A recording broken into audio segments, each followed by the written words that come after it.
Добрый вечер. Вы смотрите информационный выпуск сегодня. В начале о главных событиях. О задачах, которые стоят перед организацией. Глава Юго-Остинского отделения Высшего совета осетин рассказал журналистам о планах и значимых изменениях. Жилой комплекс в конце улицы Осетинская продолжает расширяться. Расскажем о ходе строительства нового многоэтажного корпуса. Дань уважения подвигу остинских ребят в борьбе за свободу. В преддверии Дня мужества и народного единства вспоминаем события 35-летней давности. Нам необходимо работать в тесном сотрудничестве с органами государственной власти, заявил в ходе пресс-конференции глава Юго-Остинского отделения Высшего совета осетин Леонид Тибилов. Он отметил, что Координационный совет был обновлен в ходе отчетно-выборной конференции Юго-Остинского отделения, прошедшей в Цхинвале 29 октября. Тибилов рассказал о задачах, стоящих перед всеостинским движением. Яна Плеева продолжит тему. Глава Юго-Остинского отделения Высшего совета осетин Леонид Тибилов рассказал журналистам о планах и значимых изменениях, которые ждут общественную организацию в ближайшей перспективе. Нам необходимо работать в тесном сотрудничестве с органами государственной власти, отметил Леонид Тибилов. Роль, еще раз повторяю, она огромна, и мы эти вопросы будем решать, естественно, через руководство республики. Обратите внимание, через руководство республики, потому что мы общественная организация, которая может принять соответствующие решения, и это решение должно быть доведено для реализации руководству республики. В данном случае это и высшее руководство, это и исполнительной непосредственной власти, может казаться законодательной власти, судебной власти. Ранее в Цхинвале прошел очередной съезд организации. Тогда же было принято решение обновить состав Координационного совета. В совет входят 29 человек. Прямо скажу, на мой взгляд, это очень много. Потому что для работы и мобильной, скажем так, оперативной работы это очень много. И чтобы собрать такое количество людей в наших условиях, это бывает непросто. Поэтому мы будем думать, чтобы из этого состава Координационного совета можно ли создать президиум, который в любое время может собраться и в любое время определиться по какому-либо вопросу. После избрания нового руководителя состоялась встреча президента Алана Гаглоева с Леонидом Тибиловым. Были обсуждены конкретные шаги взаимодействия. Также президент стал инициатором создания при общественной организации молодежного отделения, куда войдут самые инициативные представители нашей молодежи. Стернахас не может работать в полном отрыве от молодежного движения. Поэтому это будет определенное новшество, которое президент предложил и с которым я полностью согласен. И у меня уже были встречи с представителями молодежи из Цхинвальского района, здесь города. Поручение сделал соответствующим руководителям районных отделений, чтобы они подобрали молодых ребят, представителей молодого поколения на предмет того, чтобы их привлечь к работе. На днях состоялся телефонный разговор Леонида Тибилова с северостинским коллегой Зелимханом Ватаевым. Были обсуждены важные задачи, которые стоят перед всеостинским движением. Выработанные совместные меры будут направлены на то, чтобы наполнить его деятельность новым содержанием, отвечающим вызовам времени, отметил Леонид Тибилов. Вопросы проведения съезда, который планируется 1-2 декабря, а после съезда будет проводиться форум соотечественников. На этом форуме мы тоже будем принимать участие. То есть мы отметили несколько таких моментов, без которых нам работа здесь, а работа там не получится. Она общая, мы работаем одним и тем же уставом, и мы все подчиняемся в данном случае вот этому нашему уставу. Поэтому совместная только работа. На пресс-конференции Леонид Тибилов заявил, что в планах также развитие сотрудничества с остинскими диаспорами в Москве и Турции. Яна Плиева, Рауль Кочев. Информационный выпуск сегодня. Жилой комплекс в Цхинвале в конце улицы Осетинская продолжает расширяться. К имеющимся корпусам добавится еще одна пятиэтажка. На сегодняшний день на объекте завершены подготовительные работы. Многоквартирный дом возводится активными темпами. Мероприятие реализуется в рамках инвестпрограммы.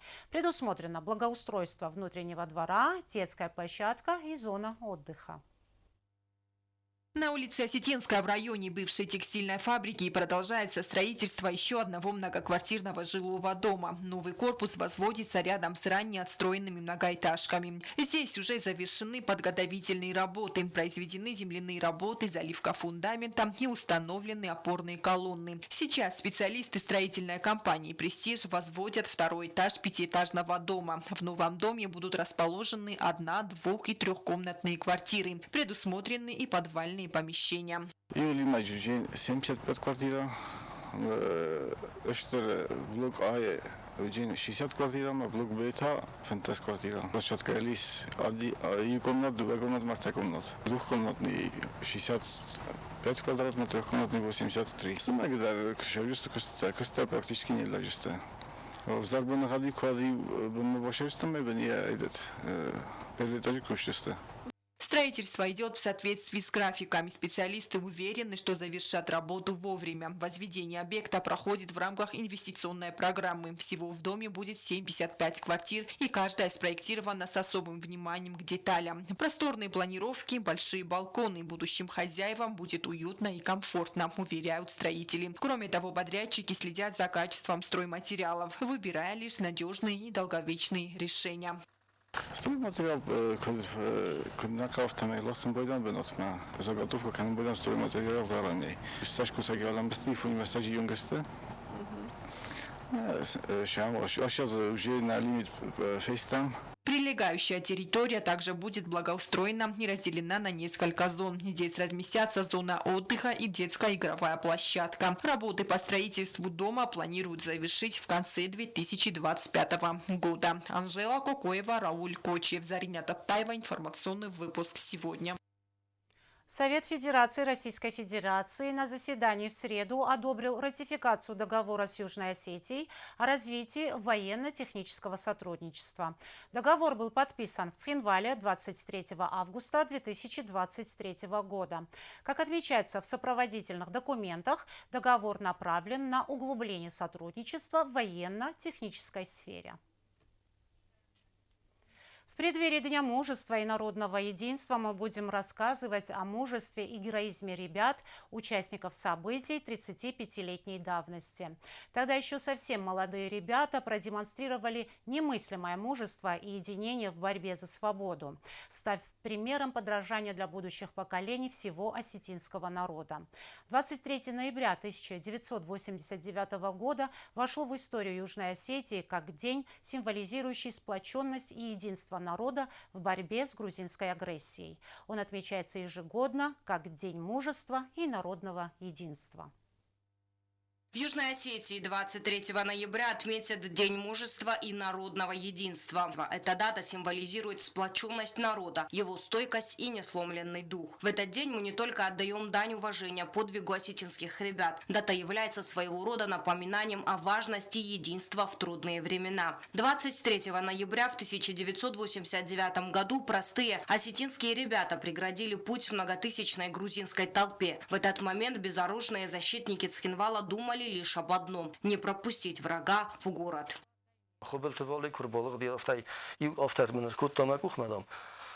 Festlemadom büyük okşefçi kanumandom ya modokser tuk festetme.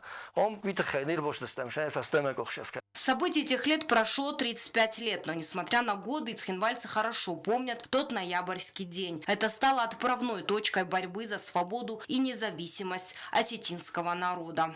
Gitseler zarunda yiyorlar uduslar. Vallahi ne diyorum zarundu di, evzongu di, svalata держudi, svalata.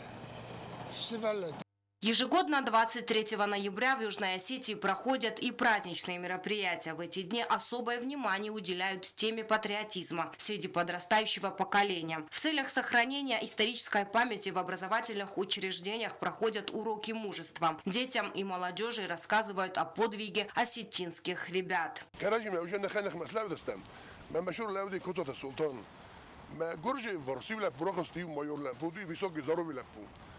من مخر دبرخ استماع إيران وديس من نفط عدم مدام ميجان تايس مدام فيكشسته مدام من متر ميجان نيس مدام كوكسوت من أتمش ميجان يا خشن بايسود مدام اسمه تفكسود جورجيكته مخو ميجان نودي مخو مودي المطورات. День мужества и народного единства наполнен патриотизмом, когда мы вспоминаем героизм, отвагу и стойкость тех, кто стоял на защите нашей республики в минуты тяжелейшего испытания. Агунда Губозова, Зарима Арсоева. Информационный выпуск сегодня. В САГУ прошел круглый стол на тему «Герои и подвиги» на страницах СМИ, посвященный столетию образования Республики Северная Осетия Алания. В обсуждении приняли участие представители Угостинского госуниверситета. Подводя итоги, участники круглого стола отметили, что мероприятие стало важной площадкой для обмена мнениями и опыта, а также способствовало дальнейшему осмыслению роли журналистики в сохранении исторической памяти. В Североосетинском государственном университете прошел круглый стол с международным участием на тему «Герои и подвиги» на страницах СМИ, посвященный столетию образования Республики Северная Осетия Алания. Мероприятие собрало студентов, преподавателей, журналистов и историков, которые обсудили значение сохранения исторической памяти. Модератором мероприятия выступила декан факультета журналистики СОГУ Фатима Хабалова. Она отметила, что обсуждение таких важных тем способствует формированию гражданского сознания и понимания исторического контекста. Для того, чтобы мировое сообщество располагало реальной информацией о нашей славной истории, о нашем руководителе государства, о национальном лидере Владимире Владимировиче Путине и о нашем великом народе, который никогда никто не победил. К участникам обратилась руководитель медиахолдинга ЮАГУ Алла Джиоева. Она передала слова поддержки от имени ректора университета и подчеркнула, что связь между журналистикой и историей играет ключевую роль в формировании общественного мнения. Алла Джиоева также выступила с докладом «Журналисты в горячих точках» и рассказала о роли журналистов в освещении конфликтов. Среди докладчиков кандидат философских наук, профессор кафедры философии и культурологии ЮАГУ Куста Зугаев. Он выступил с докладом на тему осетины на Великой Отечественной войне 1941-45 годы. Среди участников круглого стола также были директор ГТРК Алания, председатель Союза журналистов Республики Северная Осетия Тимур Кусов. Он поделился своим опытом и мнением о важности журналистики в сохранении исторической памяти.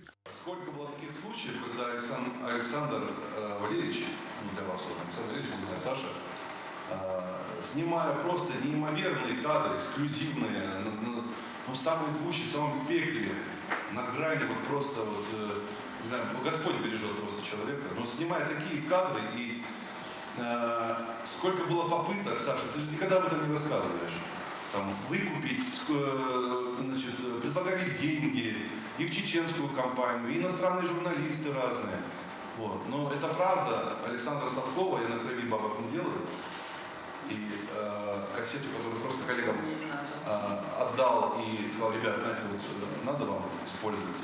Это ведь на самом деле то, что стоит ценить. О профессии журналиста и секретах профессии рассказал военкор Александр Сладков. Война и деньги – это отдельная тема, она серьезная очень. Вот, и рассматривать ее можно с разных сторон. Да, тогда отдал, когда Радуев вырывался из Первомайского, вот, я отдал, и один там даже иностранный репортер украл эту кассету, Я потом нашел, говорю, зачем ты украл? Я же всем отдал. Он говорит, веришь по привычке. Вот. С одного один иностранец говорит, я по привычке украл. Я, говорит, не мог. Я его понимаю тоже там. Вот. Есть там батальные кадры раньше, $200 минута. Можно было заработать. И часть профессии тебе умудриться продать одновременно RTL, NHK, CNN, BBC, и чтобы еще Первому каналу осталось. Круглый стол завершился просмотром документального фильма «Легендарный осетинский генерал Иса Плиев», который стал ярким итогом обсуждения и вызвал множество положительных откликов у участников. Алена Утаева, Элина Газаева, Зарина Татаева. Информационный выпуск сегодня. В рамках всероссийского гастрольно-концертного плана в Кемерове и Прокопьевске проходят гастроли Угостинского драматического театра. На сценах театра драмы Кузбасса и Прокопьевского драматического театра будут показаны 2 спектакля. Трагикомедия Николая Эрдмана «Самоубийца» в постановке Алексея Размахова и премьера этого года трагедия Борис Годунов режиссера Тамерлана Дзуцева. Артисты Госдрамтеатра имени Костахи Тагурова в рамках гастрольной программы представили в Кемерово спектакль «Самоубийца» в постановке российского режиссера Алексея Размахова. Вы зачем Александру Петровичу набиваетесь? Мы тут сидим в глубоком трауре. Разве я это дверь хотела выламывать? Я что, жумница, что ли, какая-нибудь? Современные дамочки хуже всяких. «Самоубийца» – это история о Семене Подсекальникове, который живет с супругой и тещей. Он не работает, и за это его упрекает семья. От постоянных упреков герой хочет покончить с жизнью. Пьеса рассказывает о том, что многие хотят использовать его самоубийство в своих корыстных целях. Вот вы мне кажетесь умным человеком. Вот скажите мне, кто виноват, что я сейчас умираю? Знаете? А я знаю. Виноваты наши правители. Вот подойдите к любому правителю и спросите его, что он лично сделал для Подсекальникова. Знаете, что он скажет? Ничего. Потому что он и не знает, что есть Подсекальников. А он есть. Вот он я, вот он я. Гастроли будут проходить в течение недели. Художественный руководитель Госдрамтеатра Тамерлан Дзуцев отметил, что 21 ноября актеры порадуют и прокопьевского зрителя. Для нас знакомство с вашим городом – это просто приятное знакомство, потому что мы встретили добродушных людей, мы встретили театр, который наполнен такой доброй энергетикой. Выбор связан с тем, что, во-первых, юбилей Пушкина. Во-вторых, мы его делали благодаря уже гранту, который нам выделили Министерство культуры вместе с русскими сезонами. И мы сделали его, можно сказать, на 2 языках сразу. А «Самоубийца» мы тоже сделали благодаря поддержке Союза театральных деятелей Российской Федерации, лаборатории молодых режиссеров, где к нам приехали молодые режиссеры, они сделали эскизы по спектаклям и выбрали именно «Самоубийцу». Зрители поделились своими впечатлениями и отметили прекрасную актерскую игру. Очень понравился главный герой и актер, который играл главного героя. Он очень глубоко и ярко показал суть этого спектакля, весь философский смысл жизни. Да? Спасибо вам большое. Нам было очень приятно смотреть спектакль. Приезжайте к нам еще. Пока все смеялись, у меня шли мурашки, потому что если прям очень глубоко задуматься, там очень много различных отсылок, очень много различных мыслей, которые прям заставляют задуматься о многом, и в том числе о собственной жизни, о жизни людей, которые вокруг тебя. Потому что кажется, что все это хихи-ха-ха, но на самом деле очень большой смысл был как раз-таки скрыт в этом спектакле. Всем нам мира, и чтобы чаще могли мы встречаться вот так вот в залах, узнавать друг друга, узнавать культуру друг друга. И с удовольствием приду завтра еще на Бориса Годунова. На сцене драматического театра драмы Кузбасса имени Луначарского будет показан еще один спектакль «Борис Годунов» в постановке Тамерлана Дзуцева. Алена Утаева, Алим Петеев, Заря Варсоева. Информационный выпуск сегодня. Сейчас узнаем, какая погода нас ожидает.